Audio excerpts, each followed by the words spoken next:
बातमी छत्रपती संभाजीनगरमधून आहे। त्या ठिकाणी पाण्याची पाईपलाईन फुटल्याची माहिती आहे। पैठण रोडवर पिण्याच्या पाण्याची ही पाईपलाईन फुटली आहे, त्यामुळे लाखो लिटर पाणी वाया गेलंय। पाण्याचे उंच असे फवारे या परिसरात उडताना पाहायला मिळत आहेत आणि यामुळे लाखो लिटर पाण्याची अक्षरशः नासाडी झाली आहे। तर ही दोन दृश्य आपण पाहतोय।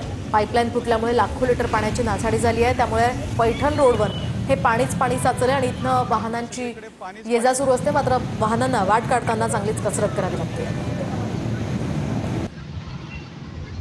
छत्रपती संभाजीनगर शहरातील पैठण रोडवर असलेल्या चितेगाव इथे छत्रपती संभाजीनगर शहराला पाणी पुरवठा करणारी मोठी पाईपलाईन फुटलेली आहे। ज्या पाईपलाईनमधून गेल्या 1.5 तासापासून लाखो लिटर पाण्याची नासाडी सुरू असल्याचं आपल्याला पाहायला मिळतंय।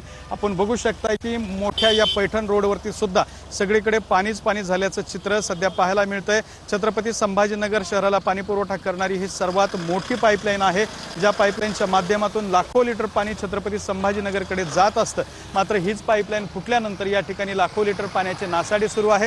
गेल्या 1.5 ते 2 तासापासून या ठिकाणी ही सगळी पाईपलाईन फुटलेली आहे। अजून जर आपण हे चित्र बघितलं तर त्या ठिकाणी हे सगळं पाणी उसळ्या मारत बाहेर पडत